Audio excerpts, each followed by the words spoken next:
So Total War Pharaoh is getting a massive update, and I'm just going to be giving you the breakdown of what we're going to be getting. 60 new maps, city map of Babylon, elevated changes to terrain, new changes in the battlefield. We also have lethality. Now this is a new statistic that basically gives the enemy a percentage chance to kill another enemy unit in one successful hit.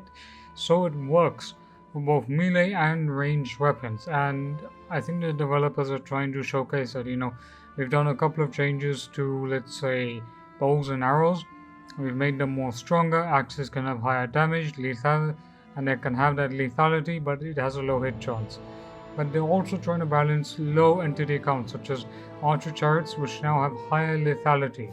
Basically, they can shoot, and their volleys will be dangerous towards your units. If they have a low number of missiles, they can just pretty much. Another aspect that they're trying to do is that they're going to give archers multiple options in the way they shoot. If you put them on high terrain, they'll be very useful. If you put them behind infantry, they won't be able to shoot as much. If they have options to, let's say, attack back and forth, they can do that. They're making changes so that the archers feel much more impactful and they feel much more better. But I'm reading this off paper, and while it sounds absolutely terrific, this really has to be tested just to see how it is going to basically satisfy the people who are still not satisfied with Pharaoh's battle system. And of course, we have forest, buildings, and walls. There's greater elevation.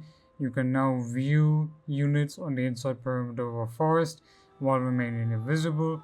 So basically, I think they're changing a few things here, and I don't say that this is more or less a great sort of significant update, but it is substantial enough that now the terrain plays way more of a factor when it comes to doing battlefields and playing them.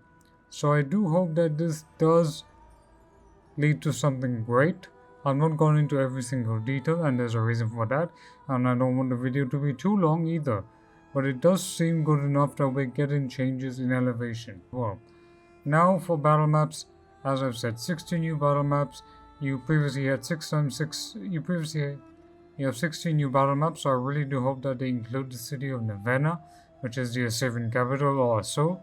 They have new 6 times 6 tiles, which is previously better than the 4v4, and now it is 256 on 256. Basically, I'm glad that they're getting rid of the Warhammer style maps, which are too small.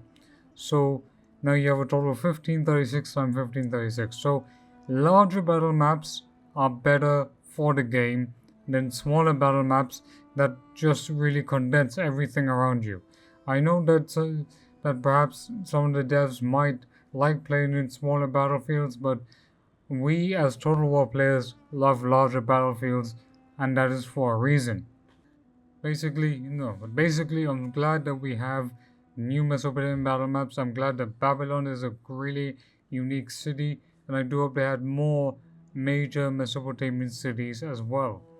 And many of the battle maps from Troy are coming back into Pharaoh, and now we have the new multiple point victory system, which I'm liking, but it is kind of similar to Warhammer, so I do hope that they at least try and make it more useful. And they have enhanced the walls, they have made it much better with the ladder system, and the battle maps for cities of Troy, Manises, Thebes, and Athens have been done. They've changed the emblem of the Assyrian faction to a newer one, which features Sargon the Great, the first ruler of the Akkadian Empire, that encapsulate the faction's inherent drive for conquest and power. Honestly, I think this battle update does seem good. It does seem a bit light, because I want more significant changes to the way chariots charge, to the way impact is being held, but it is still a better update than nothing. Everything will have to be tested when the update comes out. And we also have the minor factions that also have their own unique strengths and weaknesses. I'll just quickly summarize them for you right now. Okay, so Nanupta's passing is no longer scripted. Mesopotamian factions can expect Elamite invaders from the east, invaders from the southwest, Proto-Urartu invaders from the north. Number of turns per year is now 12 that can be customized. Minor factions can access court mechanics but no commands or special court interactions. They can access native rosters. Memnon is a playable faction leader. Capitals can be moved. No Amazons in the game, which sucks. There's Easter eggs for Ian Nasir. Achilles has a new skin for Total War Pharaoh. Sea peoples have been reworked. Senatke confirmed for unique appearance alongside Menacta. We will have 8 native rosters, and the Trojan War can happen in the game, but it's not forced. So that is it. That is the update for this video. Now I've used Age of Bronze because I feel it's the most appropriate when you don't have like the Mesopotamian stuff. At the same time, I'm putting in a huge amount of effort to make these videos. I'm not at my native place, so I can, record these videos naturally, and each of these videos take a long time to make. So I appreciate your support. Please subscribe, because your viewership really helps my channel. Hello.